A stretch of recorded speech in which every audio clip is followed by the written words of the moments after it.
If someone were to ask you ngayong umaga, a family, a friend, or someone who is just confused sa kanilang buhay or in a crossroad sa kanilang buhay, at magtatanong sila, what is God's will for my life? So isang tao magtatanong sa inyo, ano ba ang kalooban ng Diyos sa buhay ko ngayon? How would you answer them? Ano ba ang sagot nyo? If someone, I heard na Kristiyano ka, you're a member of Fairview Christian Fellowship, faithful member in the church, mabait ka, maka-Diyos, pwede bang magtanong, what is God's will for my life today? Ano bang kalooban ng Diyos sa buhay ko ngayon? While it is correct to say na maraming area sa ating buhay na hindi natin malalaman, not explicitly spoken or directed sa salita ng Diyos, and that many search for direction sa kanilang career, sa kanilang decisions sa buhay, decisions about relationships, decisions about life, career. Ang passage natin today na pag-aaralan has a very clear direction, has a very clear answer concerning the will of God. Our title for today's sermon is Sanctified Lives, the Proof of God's Power. Kasama ito sa ating huling serye, sa ating topic na Atonement and Resurrection, because this is still today is still April. Kasama ito sa ating celebration of the resurrection of Christ. In reverence to God's word, may I ask everyone to stand at ating basahin ang ating passage this morning in 1 Thessalonians chapter 4 verses 3 to 8. Babasahin ko ang 3, kaya magbabasa sa 4. Hopefully, makikita naman. And then, so on and so forth. And then we will read together verse 8. 1 Thessalonians 4 verse 3. It is God's will that you should be sanctified, that you should avoid sexual immorality. Verse 4.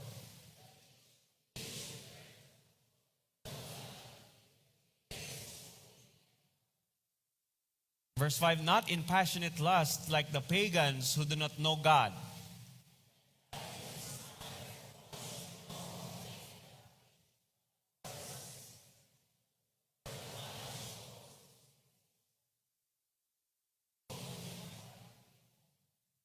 Verse 7, for God did not call us to be impure, but to live a holy life. For anyone who rejects this instruction does not reject a human being, but God, the very God who gives you His Holy Spirit. May God bless the reading of His Word. Pwede po kung makaupo. Sanctified lives, the proof of God's power. Ang ating pagpapabanal ay ang katibayan ng kapangyarihan ng Diyos sa ating buhay. And praise be to God that through His resurrection, dahil sa Kanyang pagkabuhay muli, we have been saved and now can live sanctified lives for the glory of God. Because of the proof of His resurrection, because of the proof of His the power that is in Christ, now pwede na tayong mamuhay ng pagpapabanal, ng buhay na sang-ayon sa Kanyang kalooban. So we look into this passage, and it has a very clear message. It has a crystal clear message. Sanctification is God's will for you.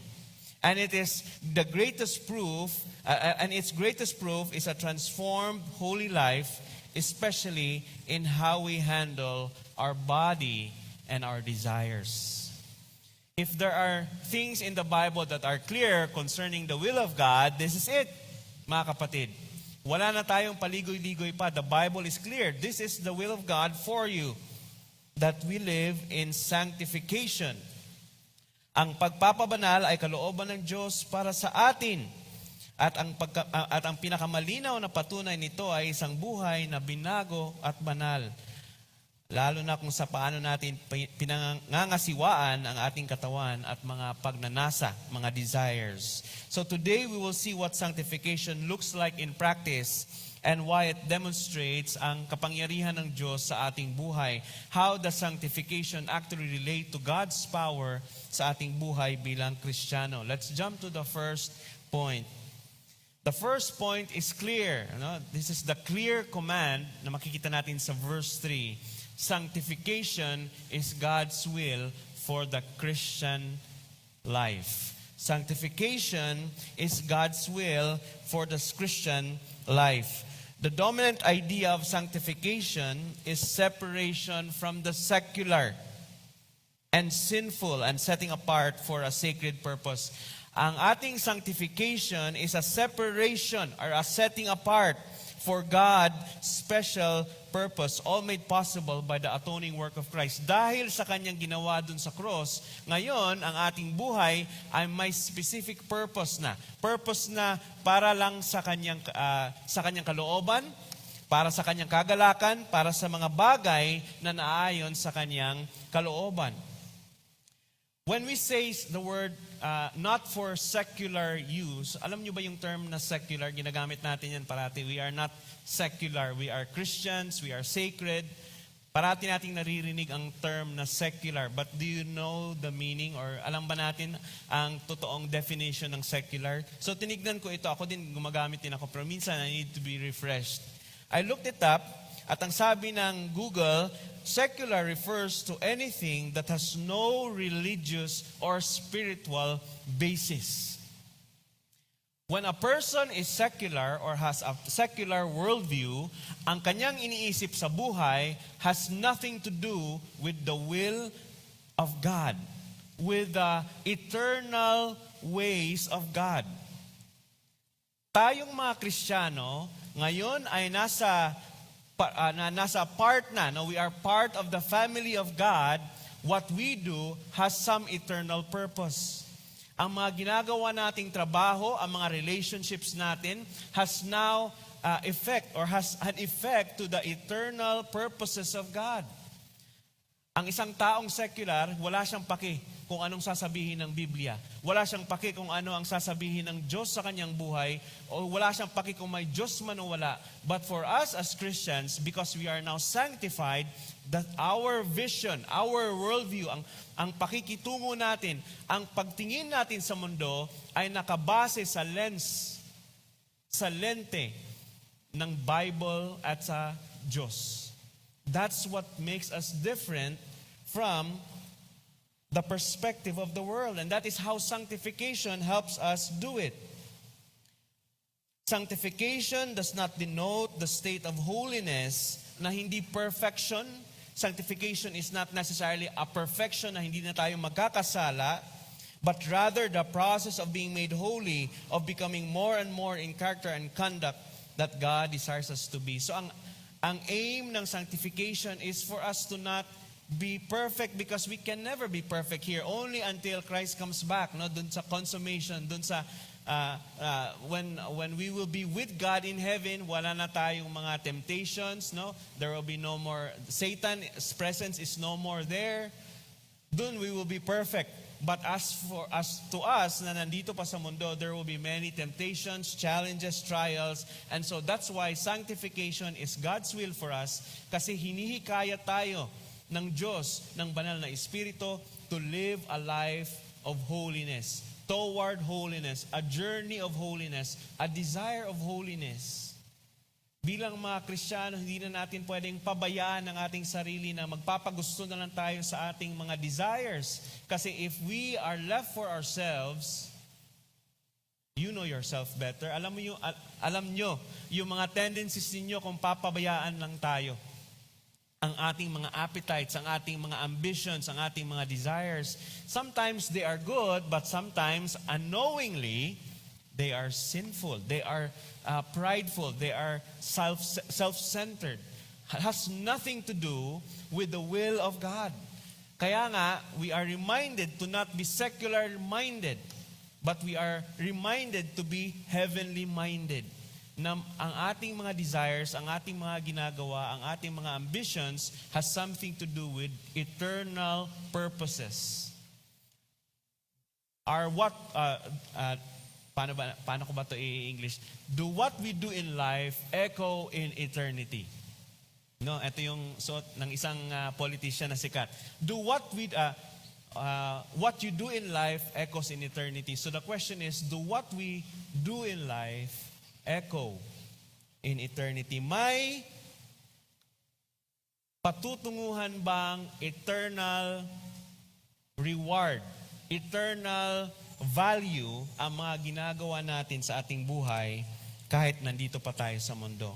Sa isang taong pinapabanal ay inilalagay ang kanyang sarili ng lubos sa ganap na pagsunod at paggamit ng Diyos. A sanctified person puts himself or herself at the complete disposal for God. Ang isang taong nagpapabanal is someone who is willing to be used by God in whatever ways He wants us to be or to do. The question is, are you willing? Are we willing to be used by God? Are we willing to be sanctified for His purposes? If we say, kung kiniklaim natin na Kristiyano na tayo, ang ating perspective ay heavenly reward, eternal rewards, eternal purposes, are we willing to say yes to God when He calls us for something? For a ministry, for our hearts, for our money, for our gifts, for our possessions, for our expertise. Do we use it? Can we use it? Are we willing to use it for God's glory? Malayo ko na. Teka. Marami na pala akong na-click. Sorry.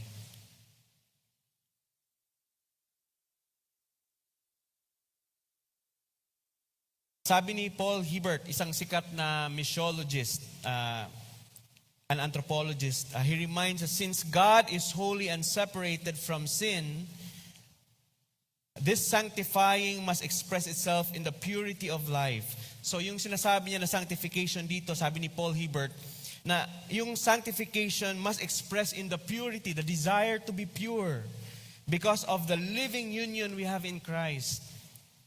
Believers are the holy ones. Tayo ay mga santo, di ba? We are saints in Christ, and therefore, and can be, and should be, seeking daily to grow in personal relationship and holiness in character and conduct. Are we still desiring to be holy, mga kapatid? Are we still desiring to be a better Christian?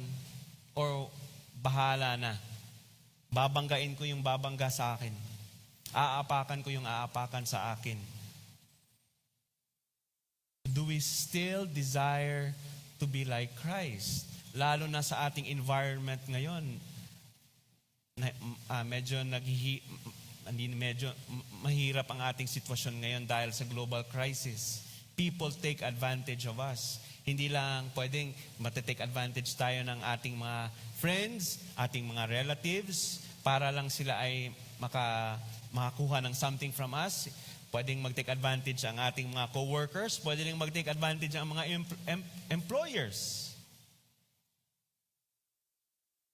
But do we desire, Lord, help me to reflect Christ-likeness? Or baka ikaw yung nag-take advantage. You just don't know it. Pakisabi nga sa katabi mo, may desire ka pa bang magbago bilang Kristiyano para sa kaluwalhatian ng Diyos sa buhay mo? May desire ka pa bang magbago para sa kaluwalhatian ng Diyos sa buhay mo? Yung iba may hugot no? Yung pagkakasabi nila sa katabi nila. This is not optional or secondary, my friends. This is God's declared will for every Christian. Hindi na natin kailangan tanungin, Lord, will mo ba na ako ay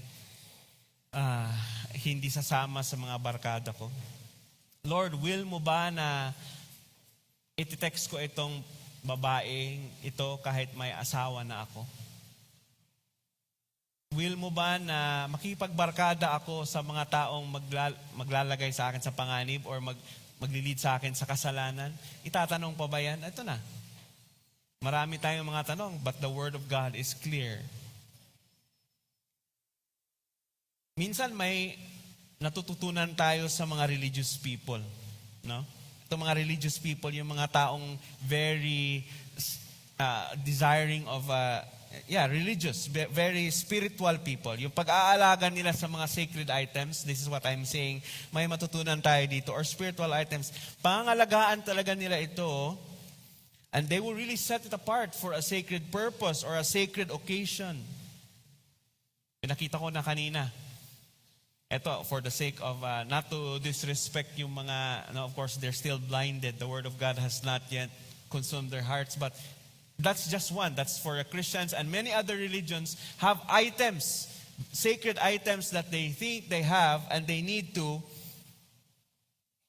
Alam niyo ba bakit hindi na natin kailangan ng crucifix, ng rosary at scapulars bilang Kristiyano, bilang evangelical Christians, at iba pang mga sacred items? Alam niyo ba bakit di na natin kailangan yan? Wala yan dito sa church. Hindi natin dala-dala yan. Because wala na tayong ibang pangangalagaan pa kundi ang templo ng banal na Espiritu. There's nothing to take care and to be holy and to be made holy than ourselves and our bodies. That's the sacred thing that God wants us to cultivate. That God wants us to take care of. Ang ating katawan, ang ating mga sarili. The question is, are we set apart for God's sacred purposes? Nilalaan pa ba natin ang sarili natin para sa sacred, godly, spiritual purposes ng Diyos sa ating buhay? So the proof of power then is when believers live differently from the world, it shows that God's Spirit is actively at work in us. Kapag ang mga nananampalataya ay namumuhay ng iba sa sanlibutan, ipinapakita nito ng Espiritu ng Diyos ay aktibong kumikilos sa atin. If we show the world who we truly are inside, because the Lord and God is working in us, makikita ito ng mga tao sa paligid natin at they will see God is really at work. That's the proof of power when we are living in sanctification. So the clear command, mga kapatid, is sanctification. No? The next point is the practical proof, which is to abstain and control your body. Ano yung first point? Sanctification is God's will. Second one is the practical proof. Paano ba natin ito magiging practically lived out, itong will of God? To actually abstain and control your body. Sabi dito sa verses 3 and 4, that you should avoid sexual immorality. That each of you should learn to control your own body in a way that is holy and honorable. Ang word na abstain or avoid means to completely stay away. Hindi ito pwedeng magstay, mag-hang out, maglinger, tikim-tikim lang, but to keep yourself away, to abstain, to be absent of all these temptations. Sabi ni John Hill sa kanyang commentary, to possess this vessel in sanctification and honor means to discipline and control your body, keeping it pure. This includes guarding your eyes from lust, your tongue from impure speech, and your actions from immoral behavior. From immoral behavior. It also means using our body in a way that honors God, avoiding sexual sins and other unnatural practices which bring harm, shame, and dishonor to oneself. Kung papabayaan lang tayo sa ating mga sarili, we do not only dishonor God in who we claim to be bilang Kristiyano, we also dishonor ourselves. There's no honor in living a life of uncontrolled behavior. Shameful. Naalala ko dati, I think still this is the case, no? When young people are left for themselves, for example, left for their own desires, Example lang, nagkakaraoke na typical Filipino scenario na nagiinuman. Kung ang inuman sa karaokehan ay unlimited, magwawala yan kasi wala na silang control, di ba?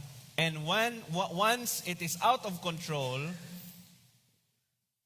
what kind of song do they sing? Ano na mga klaseng kanta ang kinakanta nila?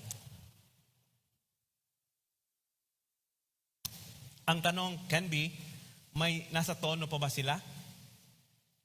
Pag wala na sa kanilang mga sarili, di ba? It's a shameful thing kasi dahil they are not in control of their minds, themselves, hindi lang na uncontrollable yung inuman nila, pati yung tono nila, yung kantahan nila, yung sigawan nila, hindi na nila alam na nakakasira na pala sila ng tulog ng ibang tao na sa paligid nila because they are uncontrolled. It's not only a shame to God, but it's a shame to them. How does this relate to the Christian life? If we are left for ourselves na wala tayong control, baka it will bring shame to ourselves as well. But most importantly, it brings shame to our testimony, to our witness. Tayo pa naman yung nag-i-invite sa church, tapos pag may mga ayaan, may mga ginagawa, may mga quote-unquote simple illegal sa loob ng opisina, ay kasama tayo. Paano kaya yan? This means to master our eyes, thoughts, hands, and actions with holiness, honor, and instead of shame. Si R.J. Stewart, sabi niya, R.J. Stewart, isang poet and musician, holy has the same root as holy, no? Meaning complete. A man is not complete in spiritual stature if all his mind, heart, and soul and strength are not given to God. Mga kapatid, ang ating sanctification is not only the heart, the hands, the mind, the portion, our presence, our attendance sa church. Hindi lang yan ang sanctification na gusto ng Diyos sa ating buhay. Sanctification involves the whole body. The mind, soul, the will, the spirit, the desires, the ambitions. So this is now a question. Ang hirap naman pala, Pastor Tim, no? Paano ba? Sa dami ng mga temptations, sa dami ng kahirapan, sa dami ng mga forces, sa dami ng mga pressures, how do we live the Christian life this time? This is the bottom line of the Christian life, my friends. Either you are wholly for God or partially for God equals against God. Are you for temporary or for eternity? Are you for things that matter in the world or things that matter in heaven? So it's not a matter of whether pwede ba, konti lang, pwede bang half commitment, pwede bang mag-yes sa ibang invitation, mag-yes sa isang temptation, pwede bang mag-half life, double life. It's not easy to live the Christian life. It is actually impossible, sabi ng isang very famous Bible scholar.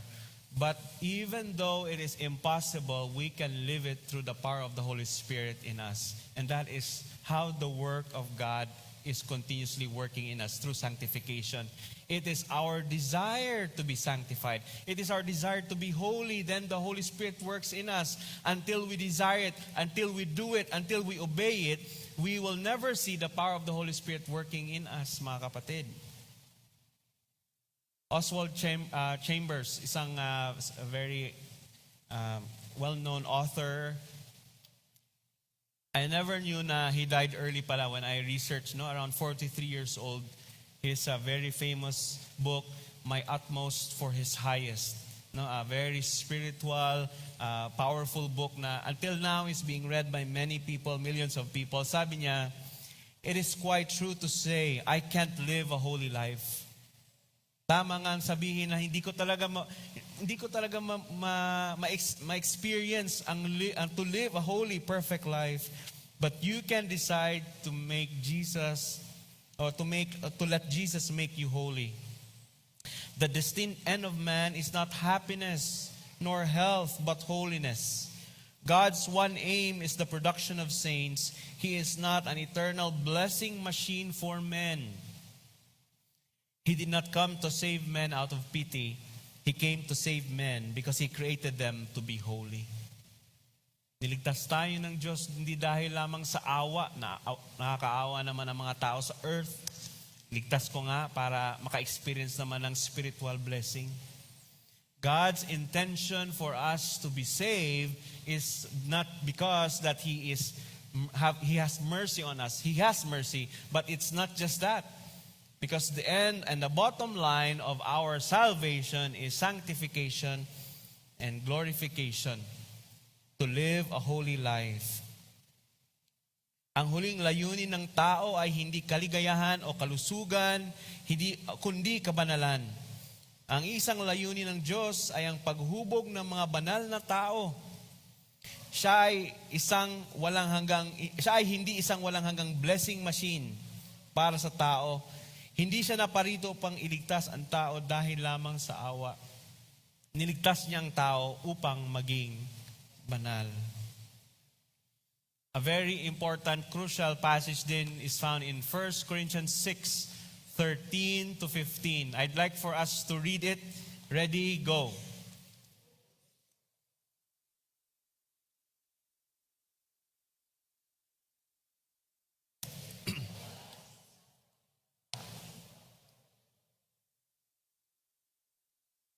Now God has not only raised the Lord, but will also raise us up through His power.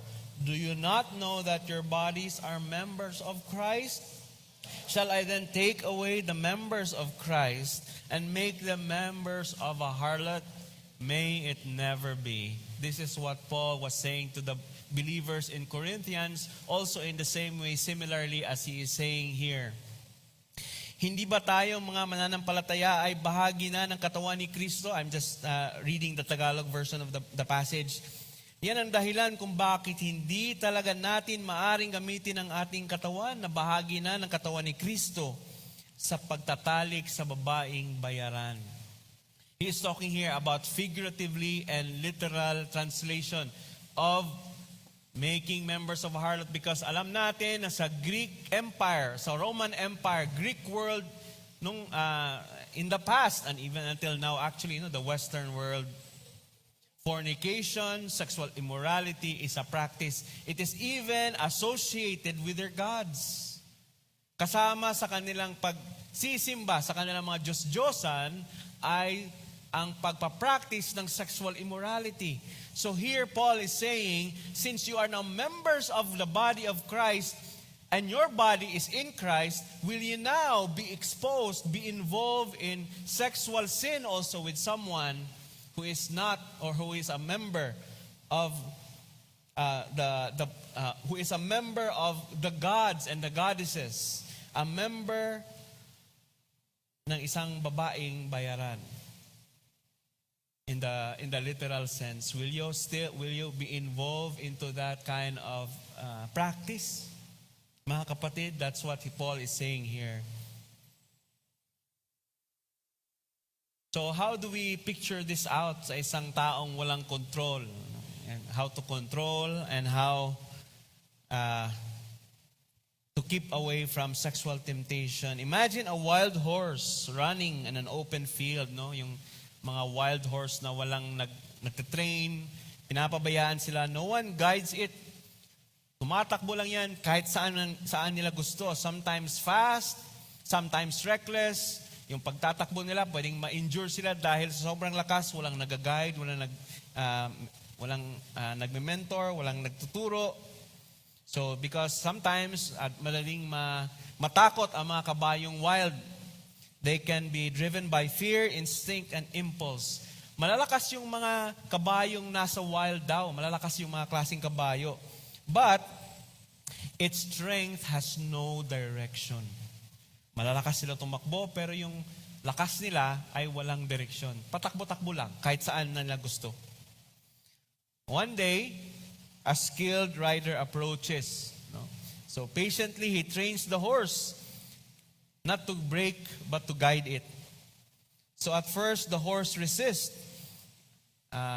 Kukontrahin niya yung reins or yung mga taling gustong ilagay ng trainer and tries to go its own way. But over time, it begins to trust the rider. Through the help of the rider, the patience of the rider, eventually the same horse that once ran wildly now moves with a purpose. Kasama na siya pwede siyang isama sa training para sa mga sundalo. No? Sa ibang parte ng mundo, may mga kabayo pa na kasama sa kanilang military army. Pwede siyang isama sa race, pwede siyang isama sa mga sports. So this time, this horse has trusted its rider. The same horse that once ran wildly has now a purpose. It is strong and fast, but now its strength is focused. May nag-guide na kung saan siya pupunta, kung saan siya, anong gagawin niya, kung siya ay tatalon, kung siya ay maglalakad, kung siya ay magagalop. It runs with direction at may kalma na, may nagkakalma na sa kanya at may nagko-control na sa kanya. The rider never removed the strength from the horse. Hindi na kayang tanggalin ang lakas ng kabayo. He gave meaning to it. Now may purpose na ang kalakasan ng kabayo na kanilang tinrain. In the same way, the Holy Spirit does not come to destroy totally our desires, but rather to change it, to guide it, and to redirect it. To instead of riding ourselves by impulse, we are led towards holiness and honor. If we allow the Holy Spirit to ride our emotions, our desires, and our ambitions, we can be guided with passion, with purpose, and with direction towards the will of God for our lives. Paul made it crystal clear that in order to control the body, believers must rely on the Holy Spirit. Sabi dito sa Galatians 5:16, wala akong verse na nilagay, pero you can look it up.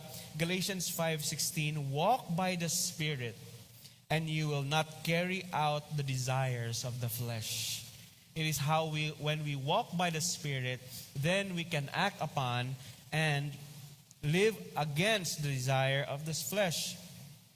Galatians 5:24 and 25, now those who belong to Christ Jesus have crucified the flesh with its passions and desires. If we live by the Spirit, let us also walk by the Spirit. Paul is urging the Galatian believers here, and so also us, na kung tayo ay nagpapatotoo na now we are under the Holy Spirit, influenced by the Holy Spirit through the death and the resurrection of Christ, we must abide and live by it.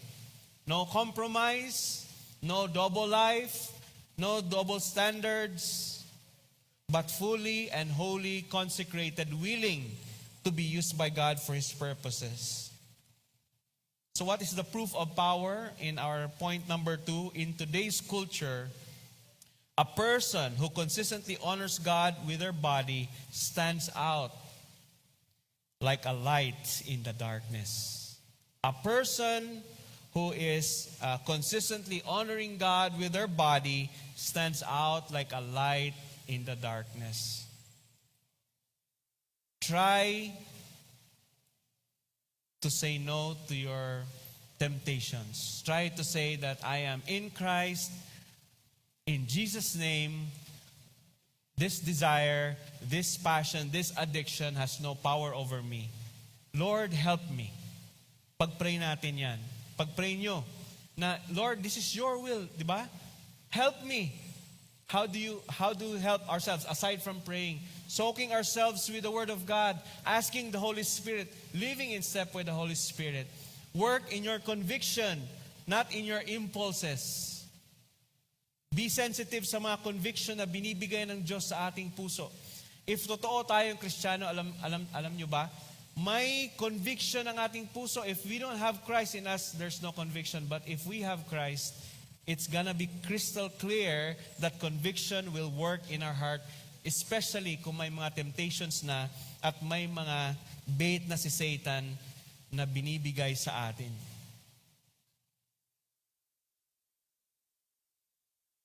So the proof of power in today's culture, a person who consistently honors God with their body stands out like a light in the darkness. The third point, the sharp contrast is to don't live like the world. Sabi dyan sa verse 5, not in the passionate lust like the pagans who do not know God. Ang konteksto ng Gentiles or pagans sa panahon nila, they worship gods that reflected their own desires and lust. Actually, they don't worship God that is there. They made their gods according to their lust. Hindi sila nag-worship sa isang God out of somewhere. Actually, they made gods from their own desires and lust. So, hindi nila alam kung sino ang totoong Diyos. The God who wants them to be holy, who wants them to be presentable to the real God. So, the command here sa Thessalonians ay sinasabi ni Paul sa kanila na kayo na dati ay ignorante sa mga bagay na ito, but now that you know this God, now that you know the God who died and was resurrected and is now seated at the right hand of God, a God who is calling us to holiness, because you know now this God in Jesus Christ, we need to live as He pleases. We need to live as He desires us to live. Because going back to the immoral ways, kung babalik naman kayo ulit doon sa mga bagay na ginagawa ninyo or bagay na ginagawa ng mga nasa paligid ninyo, what good is it to know who God is? John Piper, sabi niya, sikat na pastor and writer, when you give way to lustful passion, you act like the people who do not know God. Because it's a hypocrisy, right? Hipokrito tayo kung sasabihin natin kilala natin ang Diyos. I worship the one true God. I worship Jesus Christ. I worship God the Father. I worship God the Holy Spirit. I study my Bible. I go to a Bible-believing church. But then on a day-to-day basis, hindi naman nakikita sa ating buhay. What good is it to claim? So sabi niya dito, when we give way to our lustful passions, even though we don't say it with our words, it reflects as if we do not know who God is. Because knowing God means the path to purity, sexual purity, thought purity, actions, purity, intentions. Sinasabi niya dito sexual purity, but all kinds of purity that is found in the Christian life should be there. If you are struggling with sexual impurity in the mind or body, the immediate long-term strategy is to know God. Sabi niya, know God. Kung may mga struggle ka, know God, seek His will for your life. If you have impurities in your desires, in your passions, seek God, know God. That is His encouragement. Believers no longer have to live like the Gentiles, like the pagans in their time, who are driven by their passions or lust for sexual gratification. At this time sa kanilang buhay, sa kanilang situation, they were just given to their own lust. You can be left for your own self without control.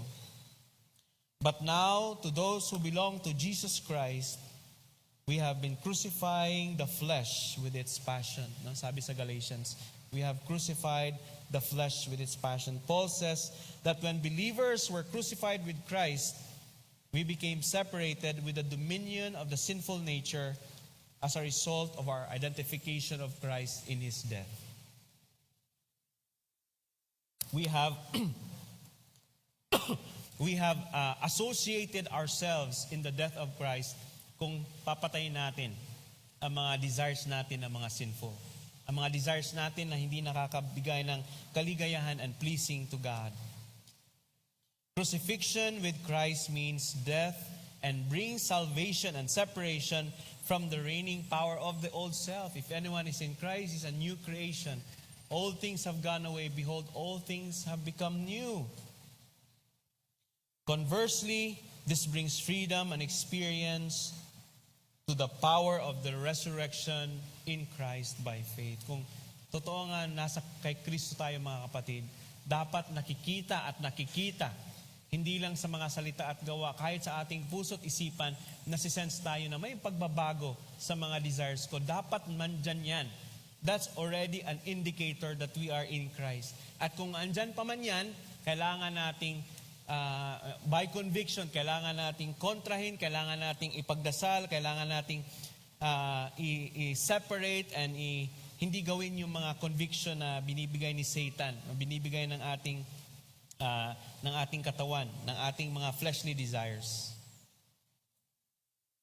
Question that is left for us: can others tell you, or can others tell you know God by how you handle temptations? Alam kaya ng mga tao na ikaw ay totoong tagasunod kay Kristo by how you handle temptations? Hindi lang si Satanas ang nagtetempt sa atin. Alam niyo ba na tinetempt din tayo, tinetest din tayo ng mga tao na nasa paligid. Ito tayo, we declare, we proclaim that we are believers, we are followers of Christ. We carry our Bibles on our left hand, big Bibles. They know na pupunta tayo sa simbahan, hindi tayo pupunta sa mga iba't ibang lugar tuwing linggo. But alam kaya nila na pag may isang temptation sila na gusto kang itest, will you say yes to that? And they would know. It's not just Satan who tests us. Mga tao din na nakakarinig or nakakaalam na tayo ay Kristiyano. The clear command is sanctification is God's will. The practical proof is to abstain and control your body. The sharp contrast is to don't live like the world. And our final point is the glorious calling. Ang ating calling, mga kapatid, may mga calling tayo sa buhay. Calling to be a pastor, calling to be a mom, calling to be a father, calling to be an engineer, technician, a driver, calling to be a businessman, so on and so forth. Many callings in life. But is this wrapped in the calling that God has for all of us, which is holiness? That's the calling of God for us. Pagpapabanal. Before we jump to this final point, we cannot jump out of verse 6, which is very crucial. No? Parang nilagpasan ko yung verse 6. Pero because of time, I just wanted to jump to verse 7 and 8. But kung babasahin niyo yung verse 6, this is also crucial. Verse 6 says, verse 6 says, and that in this manner, no one should wrong or take advantage of a brother or sister. The Lord will punish those who commit such sins, as we told you and warned you before. Sexual sin harms others and invites discipline because God protects His people. Sinasabi ni Paul dito sa mga taga-Thessalonians, don't you ever do this. Take advantage of your brother and sister in this kind of sin because God will be there to punish you. God will not forget what He has done, and He will punish those who needs to be punished, those who are living according to the sinful desires and behaviors that they are living. Verse 7 and 8. Verse 7 and 8, sabi dito, for God did not call us to be impure, but to live a holy life. Therefore, anyone who rejects this instruction does not reject a human being, but God, the very God who gives you His Holy Spirit. Mga kapatid, because of the works of Christ, because of His death and His resurrection, sin is no longer our master. Dapat yung mga desires natin is no longer our master. Is no longer what drives you, what motivates you. Dapat ang mga desires natin ay nakokontrol. And what our master should be the holiness that is in us. We have a new calling, a calling in holiness, our new life in Christ, and that in His indwelling Holy Spirit makes us possible to make a daily choice to present ourselves holy and acceptable and pleasing to God, and to be set apart from the uncleanness and the unregenerate world that we are living in. Ang mundo ngayon ay punong-puno ng kasalanan, No, they said that this is God's world. Of course, God created this, but currently, it looks like the system is overridden. The system, the mindset, the worldview is overridden and is led by the influences of the evil one. We have to be careful. So here are the things I'm looking at, how impurities infiltrate us sa season ngayon. This was how the impurities were infiltrating the Thessalonian believers and the believers in the first century. How about for us now? How is this impurities infiltrate us? Pwede kayang hindi gumagana yung may mga nakasulat. Is there a pan dyan? Hindi lumalabas? Okay, wala. Okay, sige, ako na lang. Babasahin ko na lang. Impurities infiltrate us through the minds. What we consume. Kung palagi kang exposed sa pornography, sexualized media, o content na ginagawang normal ang lust or immorality, naghuhubog nito ang desires at humihina ang self-control. And this is what the social media is actually doing. It's so open now. Pagbukas mo lang sa social media, ang dami nang makikita. And it's not just a concern, sinasabi natin, mga bata. It's not just mga bata. It also concerns adults and the people of God. We are tested. So we have to be careful because these are things that are infiltrating our minds. Through our minds. What else? Through our hearts, what we entertain. Kapag ini-entertain natin ang lust, inggit, kasakiman o galit, instead of labanan, unti-unting nag-uugat ang impurity sa loob ng ating buhay. Even kung wala pang outward action. Kung may nilalagay tayong galit, kasakiman, inggit, or lust, if we are cultivating that in our hearts, kahit wala pa tayong ginagawa, magiging impure at slowly drifting away tayo sa sanctification na gusto ng Diyos sa ating buhay. Through the mind, through the heart, through the body, what we do. When we do something outside of the God's design for marriage. When we have done something outside God's design of marriage, which is sexual immorality, fornication, or adultery, ay malinaw na form of impurity in the biblical perspective. This is for both the married and the non-married alike. Sex outside of marriage, for those unmarried na ginagawa, you are cultivating an impure life. For those who are married but who are doing this outside of the one that they have committed their life to in marriage, in the same way, you are doing such thing. Through speech, kapag ang pananalita ay bastos, sexualized, manipulative, or nakakasira ng iba, marites, at paninira, pananapak sa mga tao, wrong gossip, false gossip, pinapakita ito ang impurity sa loob ng ating puso. So be careful, be mindful sa mga desires nyo, baka mga sinasabi nyo, pinapasa nyong information sa ibang tao para masira ang isang tao. Minsan, hindi lang ito nangyayari sa mga katrabaho. Sabi ni Warren Wiersbe, the most loved indoor sport in the church is people watching. Anong ibig sabihin dyan? Yung patingin-tingin sa mga kasama simbahan at minamarites yung mga anong bago sa kanila, anong nangyayari sa kanila. Sana hindi tayo ganito. No? Kasi nangyayari din ito kahit sa loob ng isang Christian church. God forbid that this is happening sa ating church. Through digital life, mga private chat, secret habits, or hidden online behavior. So ito yung mga impurities na nag-i-infiltrate sa ating sanctification these days. Even kung wala nakakakita, nakakashape pa rin ng character at pwedeng mag-lead sa moral compromise if we are doing such. Lastly, through divided loyalty.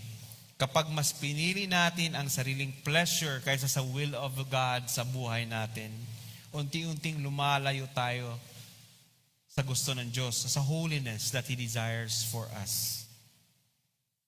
Be mindful, be careful.